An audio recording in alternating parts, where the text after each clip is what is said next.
부으심으로 말미암아 내 하나님을 여전히 찬송하리로다. 아멘. 하나님 아버지, 오늘도 낙심케 하는 우리의 현실 속에서 다시 한번 우리의 믿음의 눈을 들어 하나님을 바라봅니다. 어떤 현실과 어떤 환경에 놓여져 있다 할지라도 우리를 끝까지 붙드시는 그 하나님으로 인하여 기뻐하며 다시 한번 새 힘을 얻을 수 있는 저희의 예배가 되게 하여 주옵소서. 예수님의 이름으로 기도드립니다. 아멘. 찬양하겠습니다.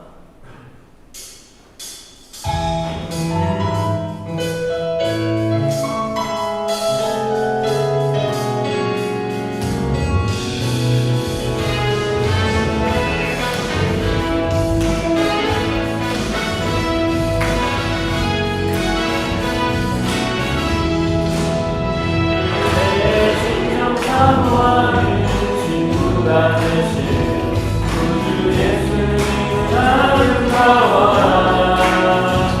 사랑 밑에 뱉어봐요.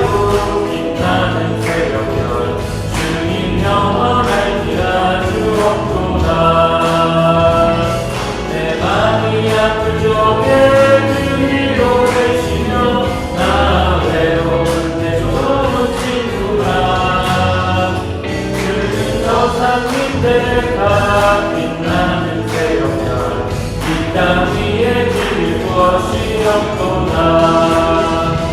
내 맘의 모든 염려 이 세상 돌아도 주님 항상 같이 하여 주시고, 시험을 당할 때에 악마의 계교를 즉시 물리치사 나를 지키네.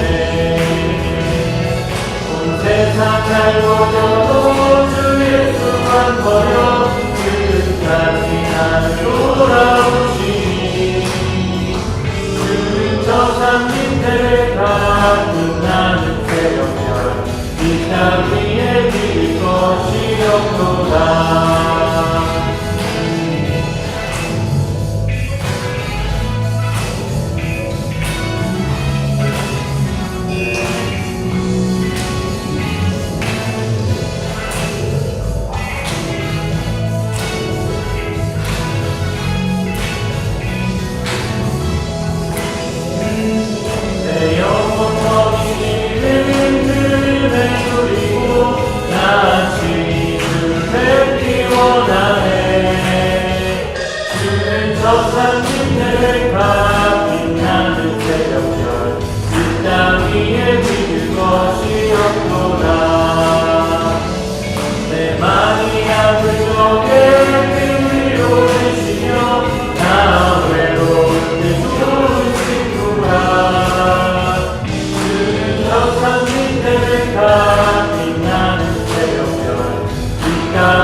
예수로 나의 구주 삼고 성령과 비로소 거듭나니 이 세상에서 내 영혼이 하늘의 영광 누리도다.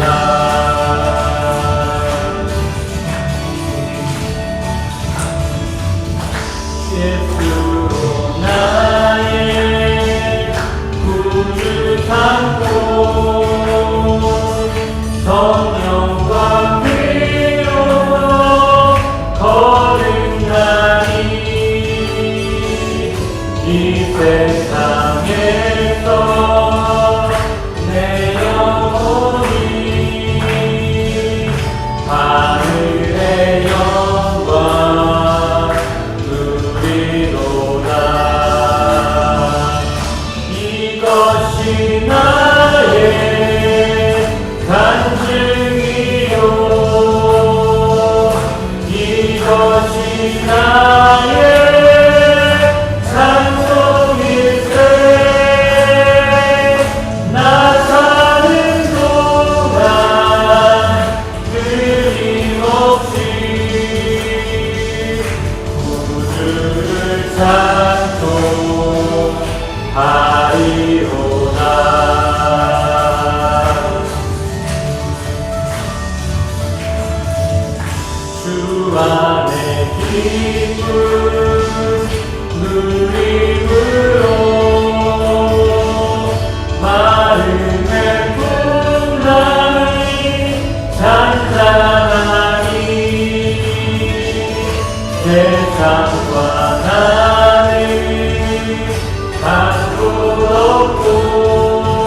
나의 보좌 모두 다 내려놓고 주 앞에 엎드려 경배합니다. 오직 주께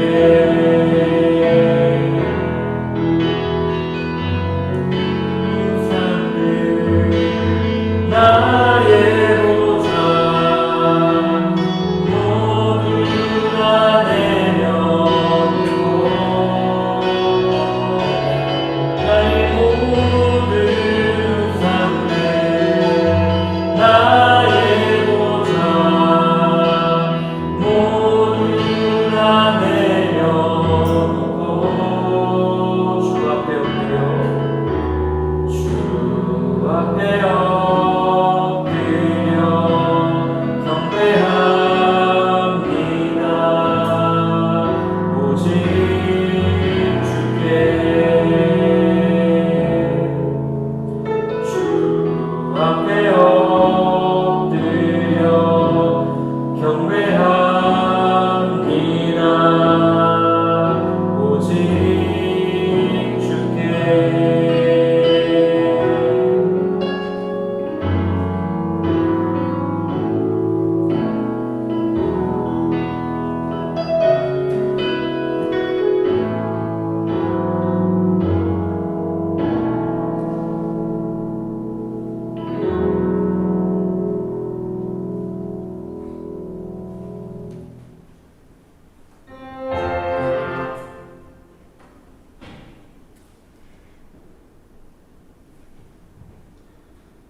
아무것도 염려하지 말고 오직 모든 일에 기도와 간구로 너희 구할 것을 감사함으로 하나님께 아뢰라. 그리하면 모든 지각에 뛰어난 하나님의 평강이 그리스도 예수 안에서 너희 마음과 생각을 지키시리라.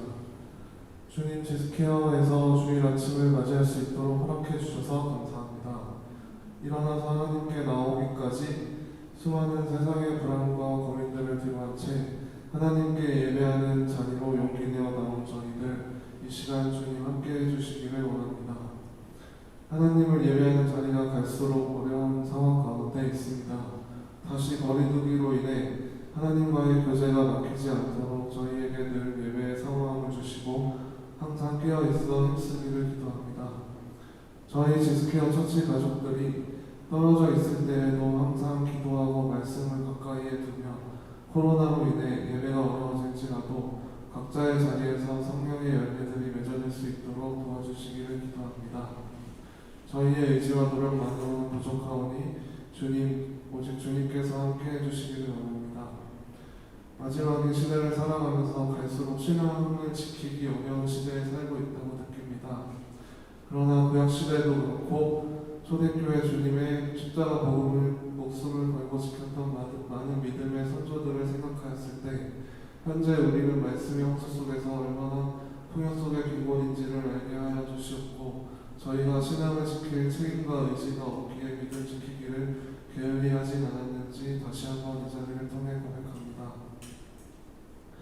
저희를 불쌍히 여겨주시고 은혜로 품어주시길 간절히 원합니다. 주님, 저희도 저희의 마음을 다 모르고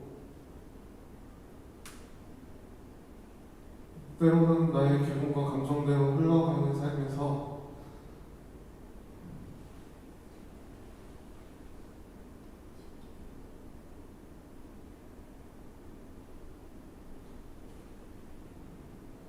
하나님을 놓치는 경우가 많았음을 고백합니다.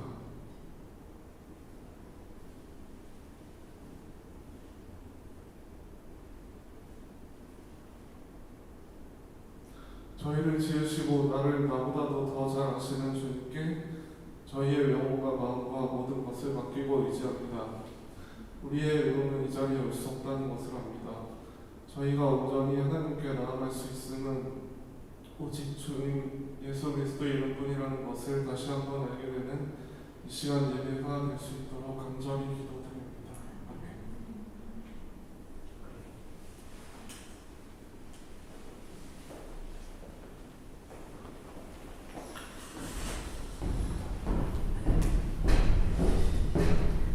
예, 오늘 말씀은요, 사무엘상 14장 말씀입니다. 사무엘상 14장.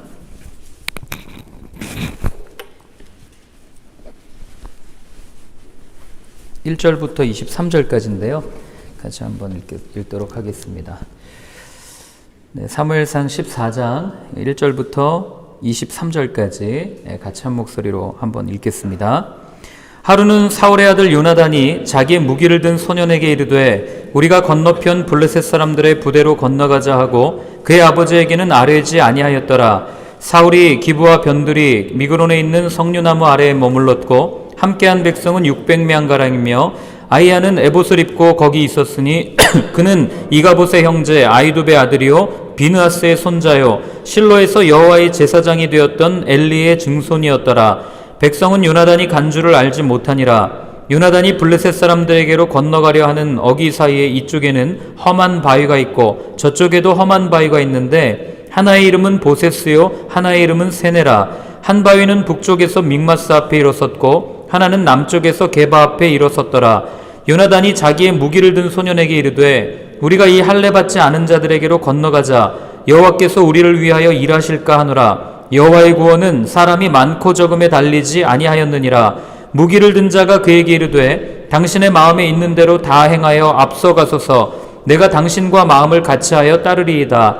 요나단이 이르되 보라 우리가 그 사람들에게로 건너가서 그들에게 보이리니 그들이 만일 우리에게 이르기를 우리가 너희에게로 가기를 기다리라 하면 우리는 우리가 있는 곳에 가만히 서서 그들에게로 올라가지 말 것이요 그들이 만일 말하기를 우리에게로 올라오라 하면 우리가 올라갈 것은 여호와께서 그들을 우리 손에 넘기셨음이니 이것이 우리에게 표징이 되리라 하고 둘이 다 블레셋 사람들에게 보이매 블레셋 사람이 이르되 보라 히브리 사람이 그들이 숨었던 구멍에서 나온다 하고 그 부대 사람들이 요나단과 그의 무기를 든 자에게 이르되 우리에게로 올라오라 너희에게 보여줄 것이 있느니라 한지라. 요나단이 자기의 무기를 든 자에게 이르되 나를 따라 올라오라 여호와께서 그들을 이스라엘의 손에 넘기셨느니라 하고 요나단이 손발로 기어 올라갔고 그 무기를 든 자도 따랐더라. 블레셋 사람들이 요나단 앞에서 엎드려짐에 무기를 든 자가 따라가며 죽였으니 요나단과 그 무기를 든 자가 반나절가리 땅 안에서 처음으로 쳐 죽인 자가 20명가량이라.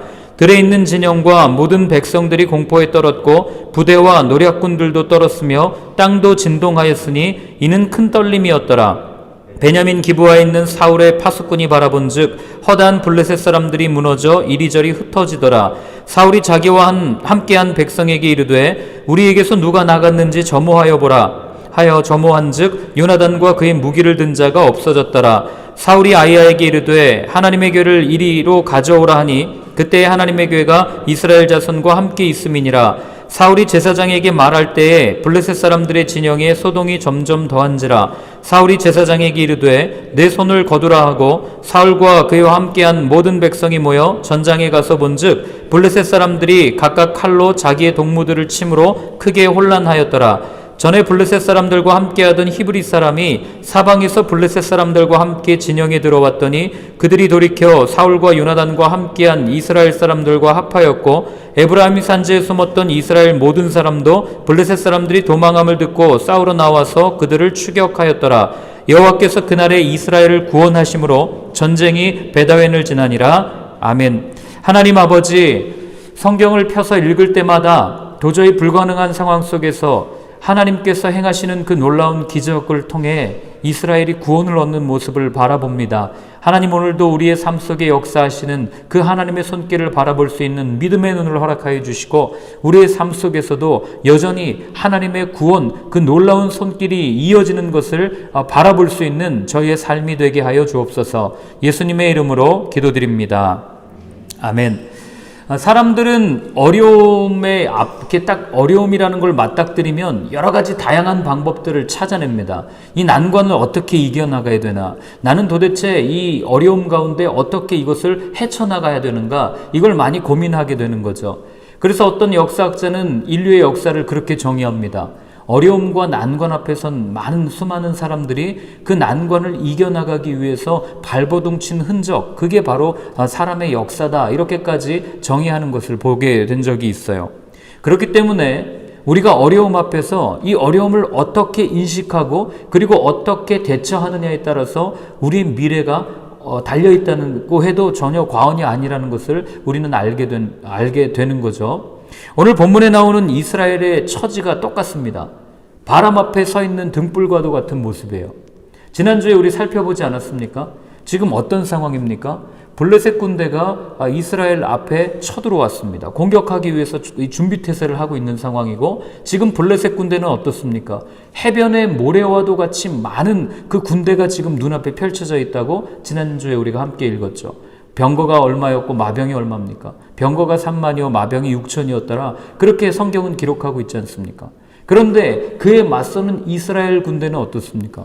달랑 600명. 2,000명이 출정했지만 겁을 먹고 도망치고 이제 남은 군사는 600명. 이런 상황 속에서 하나님은 이들에게 어떤 방법을 허락하시고 그리고 이들은 어떤 방법을 통해서 이 어려움을 이겨나가는지를 살펴보면 오늘날 동일하게 우리가 어려움을 겪고 있는 이 시대 속에서 어떻게 우리가 하나님의 방법을 붙잡아야 되고 그리고 하나님은 우리를 통해서 어떻게 역사하시는지를 분명히 알게 되는 거죠. 만약에 여러분들이 지금 이스라엘의 상황이라면 여러분들은 어떤 방법을 선택하시겠습니까? 우리가 알고 있는 다양한 방법 여러 가지가 있지만 그 중에 대표적인 건 아마 이런 게 있을 겁니다. 외인 부대를 활용하는 거죠. 우리보다 훨씬 더 강한 나라에 가가지고 이 지원 요청을 받고 원조 요청을 받아서 우리가 이렇게 할 테니까 이렇게 섬길 테니까 우리를 좀 도와주십시오 라고 약속을 맺고 그리고 블레셋 군대를 물리치는 방법이 있을 겁니다. 그런데 이 방법은 반드시 부작용이 있어요. 어떤 부작용이냐면 블레셋을 물리치기 위해서 다른 나라를 이용해야 하는, 그래서 그 나라를 섬겨야 되고 그 나라에 적지 않은 비용을 지불해야 하는 부작용이 항상 있습니다. 남유다가 항상 이걸 하다가 멸망한 거 아니겠어요? 여기에 원조를 받아야 된다, 저기에 원조를 받아야 된다 하다가 결국에는 그 나라의 우상들이 들어와서 멸망하는 모습을 보게 되지 않습니까? 그리고 또 선택할 수 있는 두 번째 방법은 이 원조를 받는 게 아니라 우리가 한번 우리 힘으로 무언가를 해보자, 우리끼리 독립을 한번 이루어보자 라고 하는 방법을 선택할 수 있을 겁니다. 이 방법은 굉장히 안전해 보이죠. 우리끼리 한번 기도하면서 우리끼리 한번 무언가를 해보자. 그런데 역사서를 가만히 보면 이렇게 우리끼리 무언가를 해보자 라고 하다가 멸망한 나라가 북이스라엘이라는 나라입니다.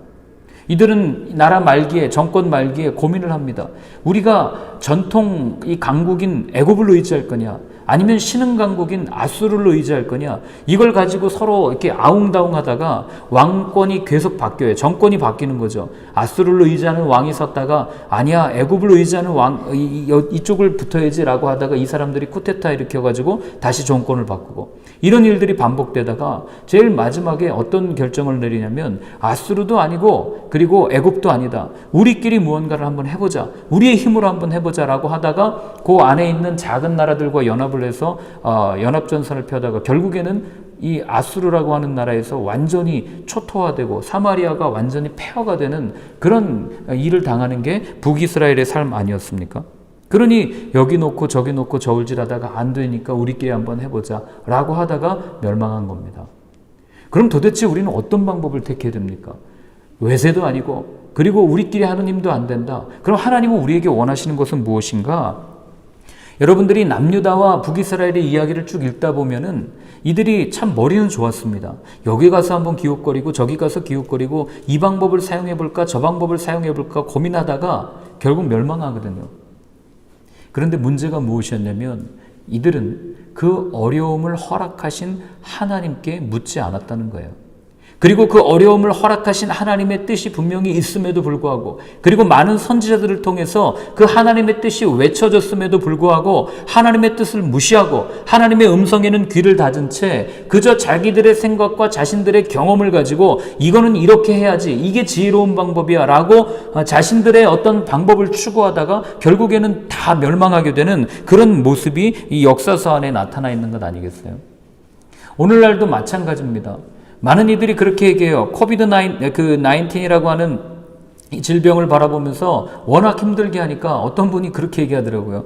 코비드-19이 아니라 코비드-18이라고 불러야 된다고.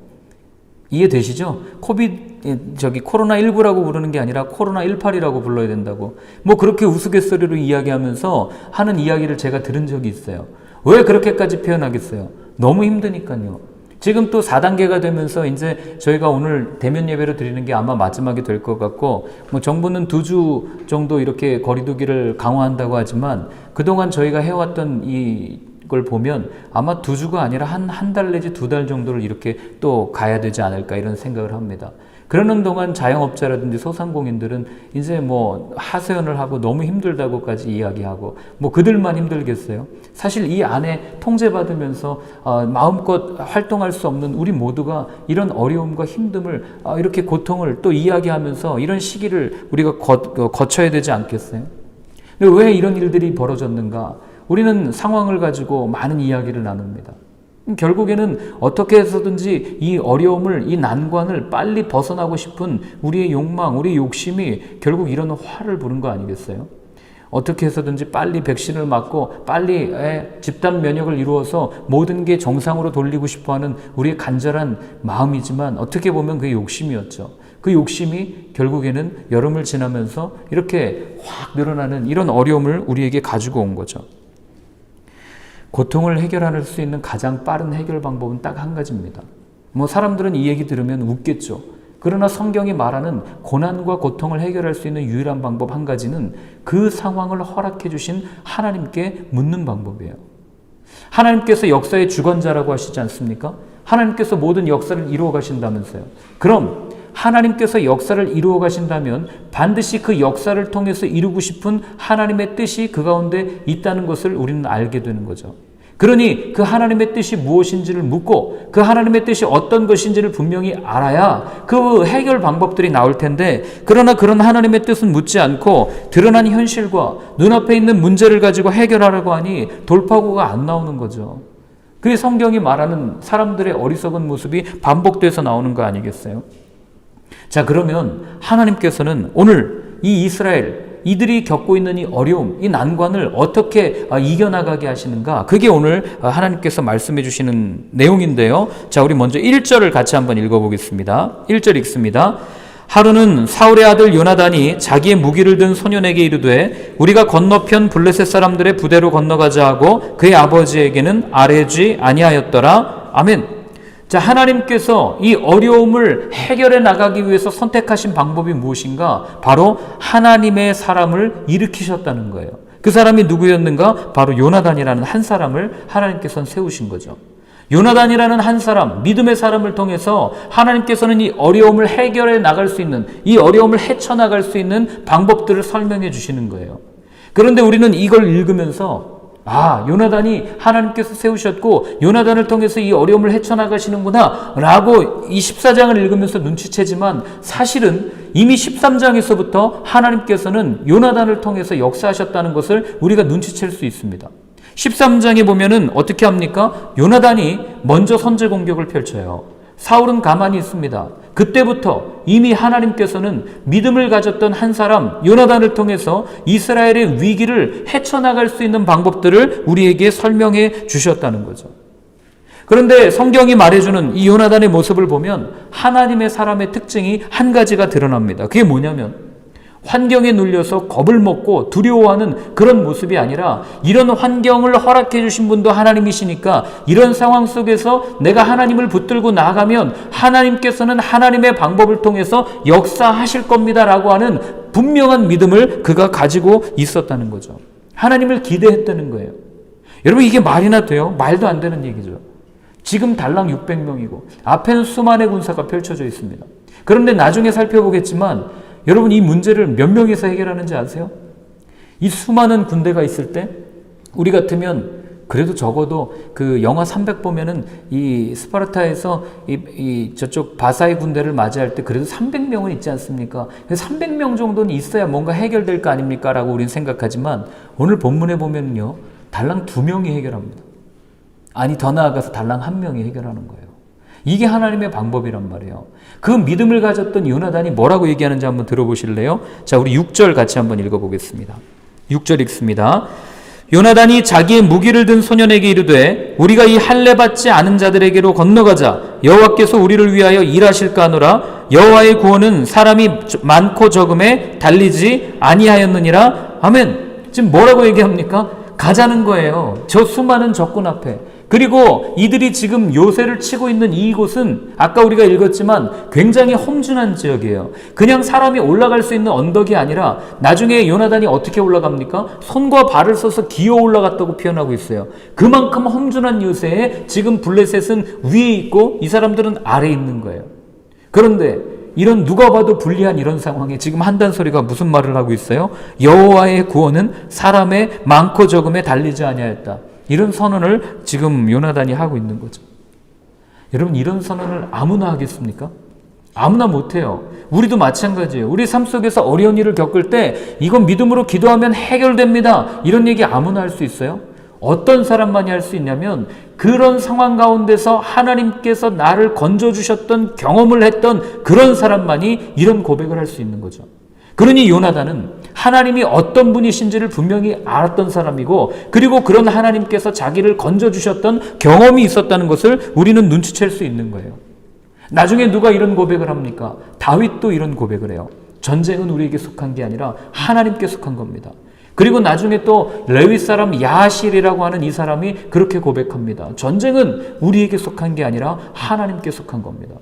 우리는 하나님 앞에 찬양을 하기만 하면 됩니다. 우리는 하나님 앞에 나아가기만 하면 됩니다. 그런데 여러분, 이게 오늘날 사는 사람들한테 이게 말이 먹히긴 하겠어요? 기도하면 됩니다. 찬양하면 됩니다. 하나님께서 분명히 이루어 가실 겁니다. 아이, 무슨 소리 하는 거예요? 내 눈앞에 지금 해결되는 문제가 하나도 없는데, 지금 내 통장에 잔고가 하나도 없는데. 그래서 어떤 분이 그런 얘기를 하더라고요. 이런 상황에서 드리는 기도가 그 사람의 믿음의 이 레벨을 나타낸다, 이렇게 얘기하는데, 여러분, 그 5만 번 기도 응답을 받았던 조지 밀러라고 하는 분 기억하시죠? 그분이 그런 얘기를 했어요. 믿음의 분량대로 이루어집니다, 이렇게 얘기를 하더라고요. 그래서 물었어요. 도대체 왜 우리는 기도가 응답되는 걸 안 되고 당신만 그렇게 응답됩니까? 그랬더니 이분이 그러더라고요. 기도의 응답은 그분이 원하실 때 이루어 주십니다. 그런데 사람들은 너무나 바쁘고 너무나 이걸 빨리 얻고 싶은 마음에 응답을 바라보지 못합니다. 응답이 이루어지기 전에, 하나님께서 말씀하시기 이전에 이미 자기의 생각과 자기의 그 원하는 방향대로 자기의 손을 내미는 것이 사람의 모습 아니겠습니까? 이런 말을 했던 기억이 있어요. 그러니 여러분, 오늘 우리 요나단의 이 모습을 보면 아버지보다 훨씬 나은 아들의 모습을 보게 되는 거죠. 하나님께 구했고 하나님께서 하실 거라는 믿음을 가졌던 이 한 사람을 통해서 하나님은 어떤 일을 행하시는지 앞으로 살펴보게 될 겁니다. 반면 사울은 어떻습니까? 많은 사람들은요, 이 사울 왕을 하나님의 사람으로 생각했어요.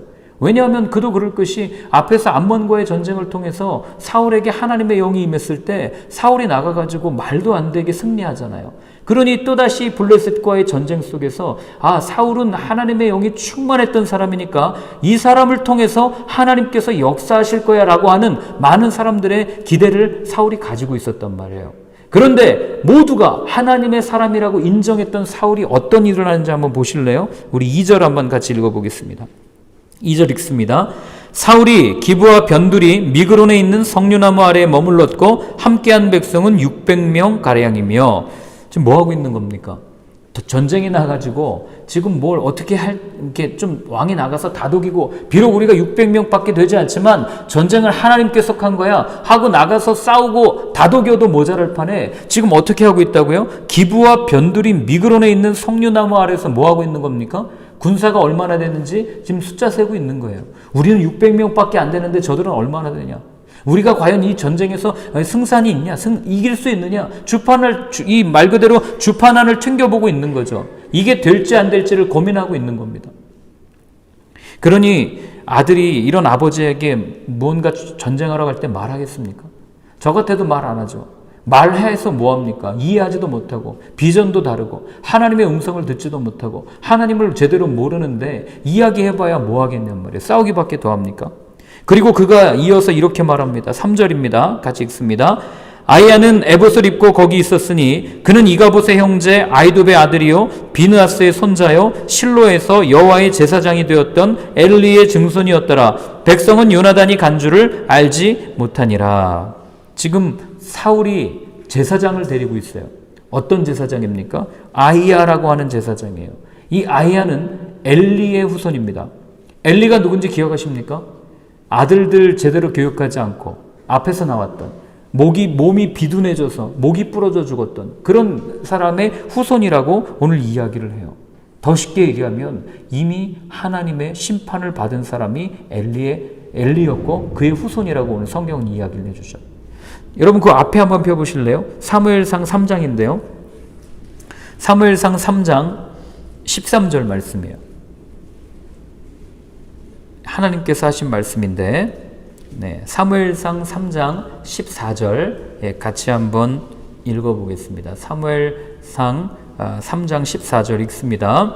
그러므로 내가 엘리의 집에 대하여 맹세하기를 엘리 집의 죄악은 제물로나 예물로나 영원히 속죄함을 받지 못하리라 하였노라 하셨더라. 아멘. 하나님께서 뭐라고 그래요? 엘리의 집에 대하여는 그 죄물로나 예물로나 영원히 속죄함을 받지 못할 거다라고 분명하게 선언한 가문이 엘리 가문이었다고요. 그런데 그 가문 사람을 지금 제사장이라고 데리고 와 있는 거예요. 그리고 뭐 하고 있어요? 에봇을 입혔어요. 여러분 에봇이라고 하면 우리가 출애굽기 할 때 꼭 머릿속에 떠올려야 되는 게 뭐예요? 제사장의 에봇, 여기 보석 12개 박혀있는 그 아시죠? 앞치마같이 이렇게 묶는 옷. 거기에는 항상 돌 2개가 담겨져 있었단 말이에요. 우림과 둠밈이라는 돌 기억하십니까? 하나님의 뜻을 물을 때 사용했던 도구. 기도하다가 딱 나오면 하나님이 가라 그러면 딱 뽑아서 예 갑니다. 아닙니다 하는 하나님의 뜻을 묻는 도구가 거기 있었단 말이에요. 그러면 지금 사울은 아히야라고 하는 그 하나님께서 심판하셨던 그 가문의 제사장에게 에봇을 입히고 뭘 하고 있는 겁니까? 하나님의 뜻을 묻고 있는 거예요. 근데 응답이 되겠습니까? 하나님의 뜻이 거기에 없는데 아무리 묻는다 한들 하나님의 뜻이 거기 나타나겠냔 말이에요. 그러니 사울이 왜 이런 행동을 하겠는 거예요? 사무엘이 없으니까요. 지난주 마지막 절에 사무엘이 떠나버렸잖아요. 그러니 이 대신 잇몸으로라도 씹자라는 마음을 가지고 이 사무엘 대신에 다른 제사장 가문 출신이었던 아히야를 데리고 와서 지금 세워서 하나님의 뜻을 묻고 있는 거죠. 이걸 보면서 다 좋아요. 그럴 수 있다고 쳐요. 그래, 어차피 제사장 가문이니까 사무엘이 없으니까 다른 제사장 데리고 와서 할 수도 있어요. 그런데 도저히 이해되지 않는 한 가지 사실이 있어요.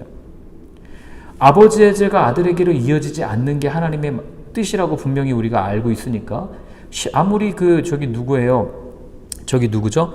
엘리가 죄를 지었어도 그 손자 아히야 같은 경우는 또 하나님 앞에 설 수 있죠. 이런 마음을 가지고 아무리 이해하려고 해도 이해되지 않는 한 가지 사실이 무엇이냐면 오늘 아히야의 직분이 지금 뭐라고 얘기합니까?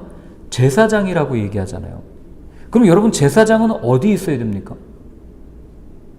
어디에 있는 게 정상이에요? 성막에 있는 게 정상 아니에요?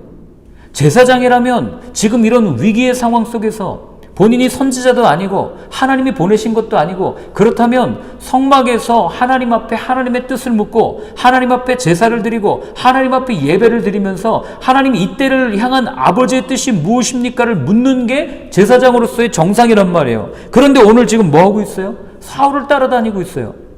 사울의 비서입니까? 아니면 사울이 이렇게 해가지고 이렇게 하고 있는 거예요? 마치 이 모습은 사사기 뒤에 나오는 한 레위인을 선택해가지고 자기 가문을 위한 레위인을 그 제사장을 세웠던 그 모습과도 너무나도 똑같다는 것을 우리가 눈치챌 수 있는 거예요. 한마디로 사울은 지금 아히야를 이용해서 자기의 권력을 유지하고 하나님의 뜻을 물으면서 자기의 정당성을 옹호하기 위해서 이 제사장을 이용하고 있다는 겁니다. 제가 확대 해석하는 것 같이 혹시 들려지십니까? 이게 그 다음에 설명이 이렇게 되어 있어요. 16절부터 19절 같이 한번 읽어보겠습니다. 오늘 본문 16절부터 19절입니다. 읽습니다. 베냐민 기브아에 있는 사울의 파수꾼이 바라본즉 허다한 블레셋 사람들이 무너져 이리저리 흩어지더라. 사울이 자기와 함께한 백성에게 이르되 우리에게서 누가 나갔는지 점호하여 보라 하여 점호한즉 요나단과 그의 무기를 든 자가 없어졌더라. 사울이 아히야에게 이르되 하나님의 궤를 이리로 가져오라 하니 그때에 하나님의 괴가 이스라엘 자손과 함께 있음이니라. 사울이 제사장에게 말할 때에 블레셋 사람들의 진영에 소동이 점점 더한지라. 사울이 제사장에게 이르되 내 손을 거두라 하고. 자, 블레셋 진영에 소란이 막 일어나는 거죠. 뭔가 살펴봤더니 거기에서 지금 막 야단이 일어난 거예요. 전쟁이 일어난 겁니다. 그래서 사울이 지금 얘기해요. 도대체 여기에 어떤 일이 있는지 한번 빨리 확인을 해봐라. 그리고 우리 진영 가운데 나간 사람이 누가 있는지를 확인해라. 그래가지고 봤더니 요나단과 그와 함께한 무기를 든 자가 없어진 거예요. 그래서 사울이 다급한 마음으로 지금 야히야를 불러서 뭐라 그럽니까? 18절에 하나님의 궤를 가지고 오라는, 법궤를 가지고 오라는 겁니다. 그러니 여전히 법궤가 있으면 승리할 거라고 하는 이 사람의 이 종교성, 이 마음이 이 안에 드러나는 거고, 그리고 그 다음이 더 가관이에요. 자, 뭐라 그러냐면 법궤를 가지고 오라고 하는데 그때 소리가 들려요. 19절에 어떤 소리가 들리냐면 블레셋 진영에 봤더니 요나단과 그의 무기가 함께한 자가 가서 전쟁을 하는데 거기가 지금 초토화되고 있답니다. 우리가 승리하고 있답니다. 이런 소리를 사울이 들은 거예요. 그랬더니 19절에 뭐라 그럽니까? 사울이 제사장에게 이르되 내 손을 거두라. 이 내 손을 거두라 이 말을요, 제가 현대인의 성경으로 읽어드릴게요. 이렇게 표현되어 있어요. 그래서 사울은 여호와께 물어볼 필요도 없어 그만두시오 하고 제사장에게 말하였다. 왜 이렇게 행동합니까? 아까는 왜 법궤를 가지고 오라고 그랬어요? 질 것 같으니까, 죽을 것 같으니까 법궤 가져오라고 그러고, 지금은 이길 것 같으니까 내 손을 거둬라. 하나님께 물어볼 필요가 없습니다. 그러니 여러분, 사울이 어떤 인물인지 보이십니까? 전형적인 기회주의자라는 것을 알게 되는 거고, 이런 신앙의 모습이 오늘날로 얘기하면 철새 신앙인 거죠. 여기 붙었다가 저기 붙었다가, 내가 기분이 좋을 때는 하나님 할렐루야 하고 찬양하다가 내가 상황이 어렵고 내가 무언가 힘들어지면 도대체 하나님 어디 계시냐고 말하는 이런 냄비 신앙, 철새 신앙이 바로 사울의 전형적인 모습이었다는 거죠. 그러니 우리가 이런 사울의 모습을 통해서 알 수 있는 것은, 사울은 하나님을 자기의 정당성을 유지하기 위한 어떤 수단 내지는 자기가 도움을 받기 위한 도구로 여겼다는 것이 이런 본문 가운데서 드러나는 거예요. 여러분, 하나님이 나를 돕지 않으면 하나님이 아니십니까? 내가 죽을 것 같으면 하나님은 나와 함께 하시는 분이 아니십니까? 언제나 어디서나 그분이 나와 함께 하신다고 하는 그 고백이 우리의 고백일진데, 그런데 사울은 그렇지 못했다는 거예요. 그러니 여러분, 하나님께서 이런 사람을 사용하시겠어요? 절대 사용하지 않으시죠. 그래서 하나님께서는요, 요나단을 사용하신단 말이에요. 요나단은 왜 사용했는가? 그게 이제 7절부터 10절까지 나와요. 같이 한번 읽어보겠습니다. 무기를 든 자가 그에게 이르되 당신의 마음에 있는 대로 다 행하여 앞서가소서. 내가 당신과 마음을 같이하여 따르리이다. 요나단이 이르되 우리가 그 사람에게로 건너가서 그들에게 보이리니 그들이 만일 우리에게 이르기를 우리가 너희에게로 가기를 기다리라 하면 우리는 우리가 있는 곳에 가만히 서서 그들에게로 올라가지 말 것이요, 그들이 만일 말하기를 우리에게로 올라오라 하면 우리가 올라갈 것은 여호와께서 그들을 우리 손에 넘기셨음이니 이것이 우리에게 표징이 되리라 하고. 아멘. 요나단이 이 앞에 뭐라고 그랬냐면, 이 구원은 사람의 이 적고 많음에 달리지 않았다라고 분명하게 외쳤죠. 그랬더니 7절에 무기를 든 자 한 사람입니다. 이 사람이 요나단한테 뭐라고 얘기하냐면, 당신의 마음에 있는 대로 다 행하여 앞서가서서 내가 당신과 마음을 같이하여 따르리이다 라고 선언하는 거죠. 그러니 여러분, 한 사람, 믿음의 사람이 자기의 믿음을 결단하고 이 어려움 가운데서 내가 끝까지 십자가를 지고 걸어가겠습니다라고 결단할 때 어떤 일들이 일어납니까? 그 믿음을 따라 걸어가는 그 길에 동참하는 사람들이 생겨난다는 거예요. 오늘 본문은 한 명이라고 표현하지만 예수님께서 걸어가신 그 길, 십자가를 메고 가는 그 길, 누가 봐도 광야길이고 누가 봐도 걷고 싶지 않은 길이지만, 그러나 그 십자가를 메고 걸어가는 그 길 과정 가운데 오늘날 얼마나 많은 사람들이 그분을 따르고 있냔 말이에요. 이게 여러분 믿음의 삶의 모습입니다. 내가 걷는 이 길이 힘들어요. 십자가를 지고 가는 길이, 전도하면서 정말 예수 믿고 제대로 믿고 살아가는 이 모습이 힘들 수 있습니다. 그러나 내가 걸어가는 그 길 가운데 하나님께서는 사람을 붙여주시고, 그리고 함께 동역하게 하시고, 함께 꿈을 꾸고, 함께 이 비전을 나누게 하신단 말이에요. 그런데 오늘 이 두 사람이 대화를 나누는데, 제가 어제 이걸 이렇게 보다가 이 두 사람의 대화를 오늘날 말로 각색해서 이렇게 보면 둘 다 정상이 아닌 것 같아요. 코미디도 이런 코미디가 없습니다. 왜 그런지 아세요? 여러분 잘 보세요. 두 사람이 대화를 합니다. 근데 지금 대화를 하는 그 배경이 앞에는 수많은 적군이 쫙 펼쳐져 있어요. 뭐 어떻게 하나 손 하나 까딱할 수 없는 점점 우리의 이 숨통을 조여오는 이런 상황입니다. 그때 요나단이 말해요. 가자! 우리가 이길 거야. 우리가 반드시 이길 수 있어.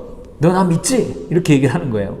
그랬더니 그리고 카메라가 이제 요나단의 대화를 딱 캡처한 다음에 이 영화를 만약에 찍는다 그러면 카메라가 이제 요나단의 뒤를 쫙 비추는 거죠. 요나단이 지금 앞서서 외쳤잖아요. 갑시다! 딱 했는데 카메라를 딱 돌렸더니 수백 명의 군사가 있는 게 아니라 달랑 한 명이 있어요. 달랑 한 명이 지금 뭐라고 그러는 겁니까? 말려도 지금 모자랄 판 아니에요. 지금 가면 우리 다 죽습니다. 당신이랑 나랑 무기 달랑 둘이 들고 가서 어떻게 이깁니까? 이렇게 말려야 정상인데 이 사람이 하는 말이 더 가관이에요. 갑시다 그랬더니 우리 둘이 가면 다 죽일 수 있습니다. 에?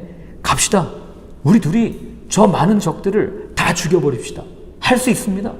당신이 가면 내가 가겠습니다. 지금 이렇게 얘기하는 거예요. 그러니 여러분 이게요. 코미디의 어디 주제로 나올 만한 이야기지 이게 말이나 될 얘기냔 말이에요. 제가 만약에 지금 여러분들에게 갑시다. 우리가 나가서 저 적군을 싸우면 이길 수 있습니다 했는데 앞에 예를 들어서 뭐 많이도 필요 없어요. 100명이 있어요. 100명 있는데 제가 갑시다 그러면 근데 여기 중에 한 분이 갑시다. 우리가 다 이길 수 있습니다. 해가지고 2대 100으로 싸웠다. 그래서 이겼다. 그럼 여러분 믿겠습니까? 그리고 나가자 그러면 나갈 사람이 누가 있겠어요? 그러니까 정상적이지 않은 사람들이에요. 이 사람들은. 그런데 여러분 성경이 왜 이걸 기록합니까? 세상 사람들이 볼 때는 정상적으로 보이지 않고 마치 개그 콘서트에나 나올 만한 주제를 가지고 이야기하는 것 같지만 하나님께서는 이런 믿음을 가진 두 사람을 통해서 믿음을 가진 한 사람을 통해서 역사하셨단 말이에요. 그러니 세상을 바꿀 수 있는 방법, 세상을 변화시킬 수 있는 방법, 세상의 저 수많은 사단, 마귀, 악한 영들을 이길 수 있는 방법은 많은 사람에 달려있지 않고 정말 하나님을 끝까지 신뢰하고 어떤 상황에서도 전쟁은 하나님께 달려있습니다라고 고백하면서 달려갈 수 있는 한 사람을 통해서 이 모든 전세가 뒤집어지는 역사를 우리에게 보여주고 있는 거예요. 그러니 오늘날 무엇이 문제입니까? 이런 믿음을 가진 사람이 없다는 거예요. 세상 사람들의 눈치를 너무 보고 그 기도한다고 해결되겠어? 그 나가가지고 사람들 만나고 다녀야지 그 맨날 골방에 앉아서 기도한다고 해결되겠어? 하나님 찾는다고 그게 해결돼? 말이나 되겠어? 그러나 여러분 이러한 때일수록 작은 믿음이 더 돋보이는 법이에요. 저는 감사한 게 세상 사람들이 믿음을 점점 보이지 않을 때 여러분 그런 거 있죠. 왜 홍수가 나면 물이 귀하다고 너무나 많은 것들이 다 아무도 믿음이 없어요. 그러니 하나님은 세상을 보면서 믿음 있는 사람을 찾고 있단 말이죠. 그러니 요만한 믿음이 있으면 어떤 일이 일어나는 거예요? 하나님께서 주목하고 있는 거 아니겠어요? 큰 믿음 필요 없다니까요. 요만한 믿음이 있으면 이 산을 들어서 저쪽으로 옮길 수 있다고 예수님이 말씀하신 이유가 점점 세상은 가면 갈수록 악해지고 세상은 가면 갈수록 믿음을 별로 중요하게 생각하지 않는단 말이죠. 그러니 하나님이 보실 때는 요만한 믿음만 있어도 야, 너 믿음이 크구나. 그래, 내가 너와 함께 할게. 너를 통해서 세상을 바꿀 거야 라고 말씀하시는 게 바로 이런 사건들이에요. 그러니 오늘날 왜 내 삶에는 이런 일들이 일어나지 않습니까? 답이 딱 나오는 거 아닙니까? 믿음이 없으니까 이런 믿음 사건들이 안 생기는 거 아니겠어요? 여러분 로마서 한번 펴보실래요? 로마서 4장입니다. 우리 지난주에 성경 공부할 때 지지난주였죠? 함께 나누었는데 로마서 4장 19절부터 22절까지 말씀이에요. 로마서 4장 19절부터 22절까지요. 같이 한번 읽겠습니다. 그가 백세나 되어 자기 몸이 죽은 것 같고 사라의 태가 죽은 것 같음을 알고도 믿음이 약하여지지 아니하고 믿음이 없어 하나님의 약속을 의심하지 않고 믿음으로 견고하여져서 하나님께 영광을 돌리며 약속하신 그것을 또한 능히 이루실 줄을 확신하였으니 그러므로 그것이 그에게 의로 여겨졌느니라. 아멘. 아브라함과 사라 이야기를 하는 거예요. 여러분 이 사람들의 믿음이 오늘날로 얘기하면 정신나간 믿음이죠. 아니 이미 생리가 다 끝났는데 이미 태가 닫혔는데 무슨 애를 낳습니까? 말이나 됩니까? 오늘날도 마찬가지 아니에요? 나이가 많아가지고 더 이상 아이를 가질 수 없는 그런 상황에 여러분 아이를 가질 수 있다라고 하나님께서 말씀하셨다고 그거 믿고 가면 좀 그만하지. 이제 그만할 때도 됐는데 뭐 이런 생각하면서 안타깝게 여길 거 아니에요. 그러나 성경은 분명하게 이야기합니다. 모두가 불가능하다고 이야기할 때 하나님께서 가능하다고 얘기하면 가능한 겁니다. 그걸 아브라함과 사라는 믿은 거예요. 아무것도 안 되지만 그러나 그것을 약속하신 그것을 또한 능히 이루실 줄을 확신했다. 그 믿음이 있었기 때문에 아브라함과 사라는 믿음의 아버지요 믿음의 어머니가 될 수 있었던 거예요. 그러니 여러분, 우리가 상황 속에서 아마 오늘 요나단도 마찬가지였을 겁니다. 이런 전쟁에서 한 명이 나가서 싸운다 한들 이길 수나 있겠어? 을의 겁을 먹고 하나님의 능력을 과소평가하고 믿음을 가지지 않았더라면 여러분, 여기에서 이스라엘은 아마 전멸했을 겁니다. 아니, 하나님께서는 또 다른 믿음의 사람을 세워서 전쟁을 했을 거예요. 그렇기 때문에 하나님께서 우리에게 요구하시는 것은 딱 한 가지예요. 하나님을 전적으로 신뢰하는 믿음입니다. 내 목에 칼이 들어온다고 해도, 설사 내가 죽는다 해도, 뭐 죽은 이후에 주님이 날 받아주실 거 아닙니까? 그러니 믿음은 단순한 거예요. 믿음은 복잡하지 않습니다. 요나단의 믿음이 얼마나 큰지 한번 보실래요? 11절부터 15절까지 읽겠습니다. 같이 읽습니다. 둘이 다 블레셋 사람들에게 보임에 블레셋 사람이 이르되 보라 히브리 사람이 그들이 숨었던 구멍에서 나온다 하고 그 부대 사람들이 요나단과 그의 무기를 든 자에게 이르되 우리에게로 올라오라 너희에게 보여줄 것이 있느니라 한지라. 요나단이 자기의 무기를 든 자에게 이르되 나를 따라 올라오라 여호와께서 그들을 이스라엘의 손에 넘기셨느니라 하고 요나단이 손발로 기어 올라갔고 그 무기를 든 자도 따랐더라. 블레셋 사람들이 요나단 앞에서 엎드려짐에 무기를 든 자가 따라가며 죽였으니 요나단과 그 무기를 든 자가 반나절가리 땅 안에서 처음으로 쳐 죽인 자가 20명가량이라. 들에 있는 진영과 모든 백성이 공포에 떨었고 부대와 노략군들도 떨었으며 땅도 진동하였으니 이는 큰 떨림이었더라. 아멘. 자, 지금 둘이 올라갑니다. 발발발발 기어 올라가는 거예요. 절벽을 손발로 암벽 등반하듯이. 그랬더니 이 블레셋 사람들이 뭐라 그럽니까? 비웃는 거예요. 왜냐면 자기들은 지금 천혜의 요새 안에 있거든요. 너네 올라올 테면 한번 올라와 봐라. 올라오면 내가 보여줄 게 있어. 지금 그렇게 얘기하는 거죠. 뭘 보여주겠어요? 한마디로 얘기하면 너네 올라오면 내가 너네 죽일 거야. 너네 생명 없다는 거 보여줄게. 지금 그렇게 비난하고 이렇게 말을 하고 있는 블레셋 사람이라는 거예요. 그런데 요나단이 그 앞에 뭐라고 그랬습니까? 하나님께 하나님의 뜻을 물었어요.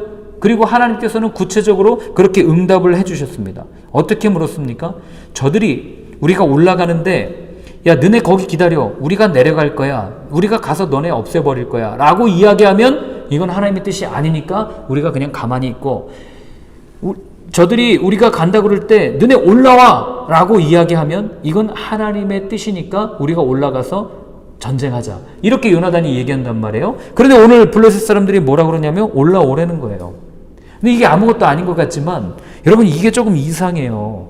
왜냐하면 우리가 보통 전쟁을 하면요, 지금 저 꼭대기에 저들이 있단 말이에요. 그리고 우리가 밑에 있단 말이에요. 그럼 우리가 보통 하나님의 뜻을 구하면 하나님 우리가 전력 손실이 크니까 우리가 여기 있을게요. 저들이 내려오는 걸 보면 우리에게 주신 걸로 알고 우리가 전쟁하겠습니다.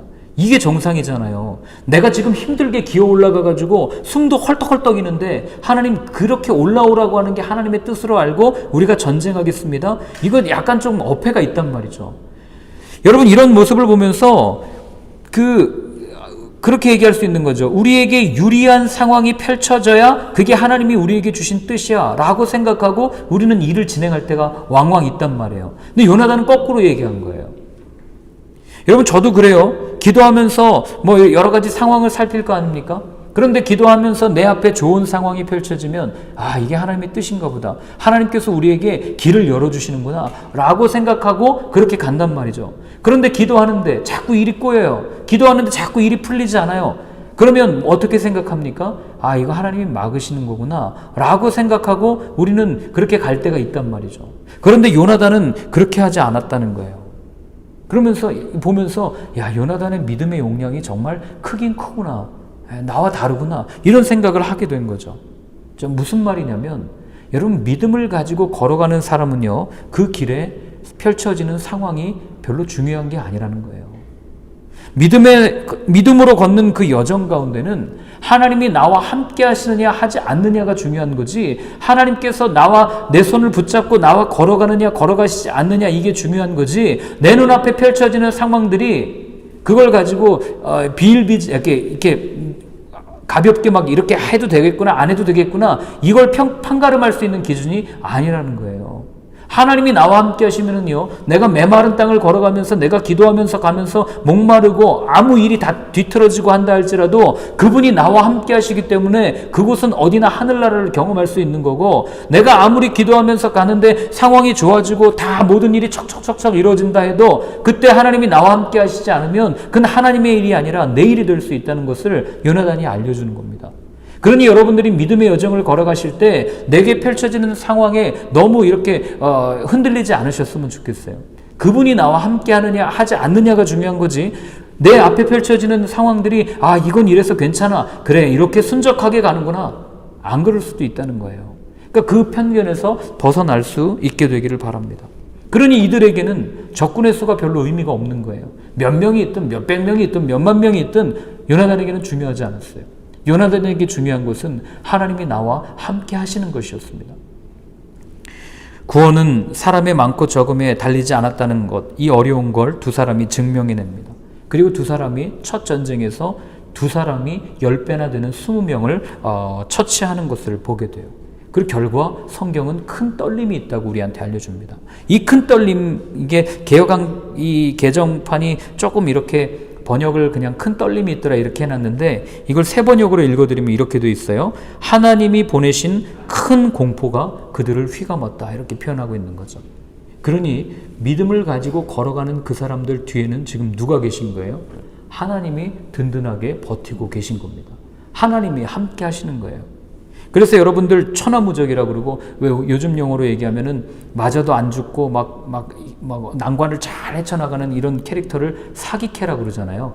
저 사람은 사기야, 하나도 안 힘들어해, 며칠 밤을 새도 끄떡 없어, 이걸 얘기하잖아요. 그렇기 때문에 여러분, 믿음을 가지고 걸어가는 사람의 삶은 사기캐라고 이야기할 수 있어요.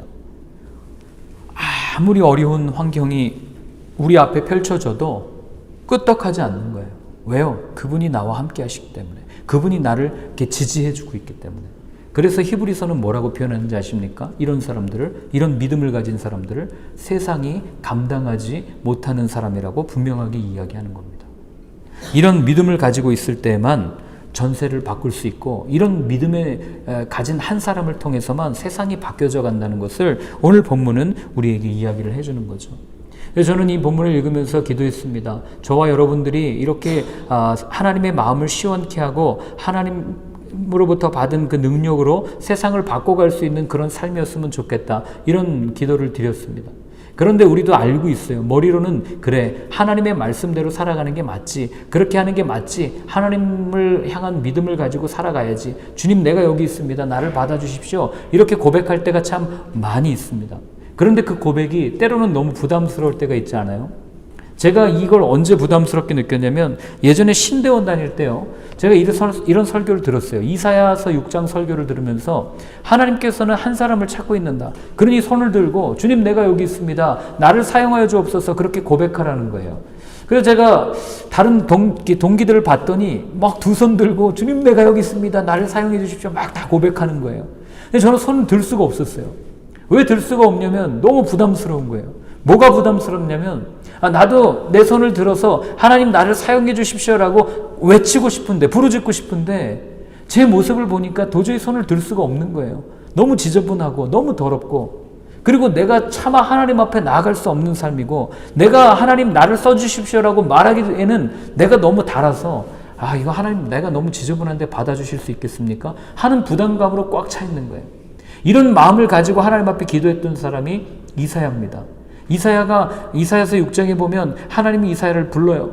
그런데 그때 이사야가 뭐라고 고백하냐면, 나 이제 죽었다, 나는 입술이 부정한 사람이다, 이 얘기는 나는 죄인 중에 죄인입니다, 나는 말만 하면 죄 짓는 사람입니다, 이런 얘기거든요. 그러니 하나님이 나를 불렀는데, 하나님이 나를 찾아오셔서 내가 하나님을 보았으니까 나는 이제 죽었구나, 이렇게 이사야가 고백합니다. 그런 이사야를 하나님께서 어떻게 하십니까? 그냥 두지 않으시죠. 제단 숯불을 그의 입술에 대게 하시고, 그리고 부정한 모습을 정결케 하시고, 그리고 다시 이사야를 들어서 사용하시는 그런 하나님의 모습을 보지 않습니까? 그때 이사야가 고백합니다. 누가 나를 위하여 갈까? 라고 하나님께서 말씀하실 때, 주님 제가 여기 있습니다, 나를 보내주십시오 라고 고백하는 그 모습을 보면서 여러분 마찬가지예요. 오늘날 우리도 하나님 앞에 하나님 나 좀 써주십시오. 나를 사용해 주십시오. 이런 고백을 드리고 싶지만 우리 안에 정말 나를 드려도 될까? 내가 하나님을 얼마나 부인했는데 예수님을 얼마나 욕했는데 예수님을 얼마나 떠나 있었는데 이런 나도 하나님이 사용하실까? 괜찮습니다. 걱정하지 마십시오. 마음을 결단하여 드리기만 하면 하나님께서는 요나단처럼 사용하실 거라고 저는 믿습니다. 그리고 또 우리 그렇게 생각해요. 나는 나이가 많은데 괜찮을까? 여러분 성경은 이렇게 말합니다. 하나님의 부르심에는 하나님의 은사와 부르심에는 후회하심이 없다라고 이야기해요. 하나님께서는 가장 좋은 때 가장 적기에 그 사람을 부르신다는 거예요. 하나님이 부담감을 주십니까? 하나님 내 삶을 사용하고 싶어하는 그 부담감을 주시는 그때가 하나님이 부르시는 가장 좋은 때라는 거죠. 그러니 하나님 앞에서는 나이가 별로 의미가 없어요. 그럼 또 우린 그렇게 얘기합니다. 나는 연약한데 나는 몸이 약한데 가능하겠습니까? 나는 생각이 조금 연약한데 나는 늘 넘어지는데 가능하겠습니까? 바울이 분명하게 이야기해 주죠. 약할 때 강함 되시는 주님을 이야기하지 않습니까? 그러니 여러분 우리가 하나님 앞에 하나만 하면 돼요. 내가 하나님을 바라보겠습니다. 하나님을 향해서 내 시선을 고정하겠습니다. 이 믿음의 결단만 있으면 그 다음 어떤 조건도 우리한테는 조건 해당이 되지 않아요. 그분이 알아서 다 하실 겁니다. 그래서 오늘 한번 같이 우리가 결단할 때는 이렇게 한번 결단했으면 좋겠어요. 여러분 이 시대가 정말 필요로 하는 것은 돈이 아니에요. 얼마나 돈이 남아서 지금 얼마나 많이 타락해 가고 있습니까? 이 시대가 정말로 필요한 것은 다른 게 아니에요. 하나님의 향해 믿음을 가지고 살아가는 그 믿음의 사람을 이 시대가 필요로 합니다. 하나님께 올인하는 사람을 필요로 해요. 하나님은 그런 사람을 찾고 계십니다. 그래서 오늘 우리가 이 찬양을 한번 부르면서 하나님 구원은 사람의 조건이나 사람의 능력에 달려있는 것이 아니라 하나님께 달려있습니다. 그래서 내가 내 눈을 들어 하나님을 바라보는 이때의 한 사람이 되겠습니다라고 결단하는 저와 여러분들의 삶이 되었으면 좋겠습니다. 우리 이 찬양 같이 한번 부르도록 하겠습니다.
할렐루야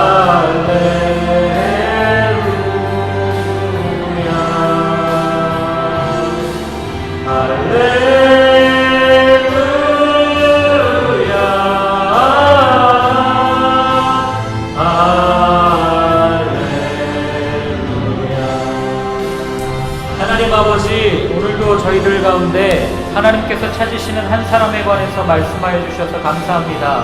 하나님, 다시 한번 간절히 기도합니다. 저희들의 믿음을 하나님 앞에 내어드릴 때, 하나님께 온전히 내어드릴 때, 하나님께서 찾으시는 그 한 사람이 저희가 되게 하나님 도와주시고, 저희의 작은 믿음을 통하여 이 땅에 있는 모든 것들이 변화되고 바뀌어지는 것을 바라보는 저희의 삶이 되게 하여 주옵소서. 한 분 한 분의 삶이 그렇게 하나님께 온전히 내어드려질 때, 하나님 한 사람이면 세상을 바꾸는데 좋겠습니다. 저희들이 그 마음을 내어드릴 때 저희들의 작은 믿음을 통하여 이 나라가 변화해지는 것을 바라보게 하시고 온 열방이 되어지는 것을 바라보게 하여주옵소서. 하나님 안에 온전히 모든 것을 하나님께서 하십니다라고 고백하며 나아갈 수 있는 저희 모두의 삶이 되게 주님 도와주시옵소서. 주님께서 함께 해주실 것을 기대합니다. 하나님 함께하여 주옵소서. 예수님의 이름으로 기도드립니다. 아멘. 예, 우리 마지막으로 말씀 같이 읽고 예배를 마치겠습니다. 고린도후서 13장 13절 말씀입니다. 고린도후서 13장 13절. 네, 같이 한번 읽겠습니다. 주 예수 그리스도의 은혜와 하나님의 사랑과 성령의 교통하심이 너희 무리와 함께 있을지어다. 아멘. 자, 이제 당분간 또 못 뵈실 테니까요, 우리 옆에 있는 분들을 바라보면서 손을 내밀어 축복하는 시간을 갖도록 하겠습니다. 자, 눈을 마주치시고, 네, 다 마스크 쓰셨으니까요, 자, 저를 따라 해주시면 됩니다. 주 예수 그리스도의 은혜와 하나님의 사랑과 성령의 교통하심이 자매님과 형제님과 함께 하기를 축복합니다. 네, 축복합니다. 감사합니다.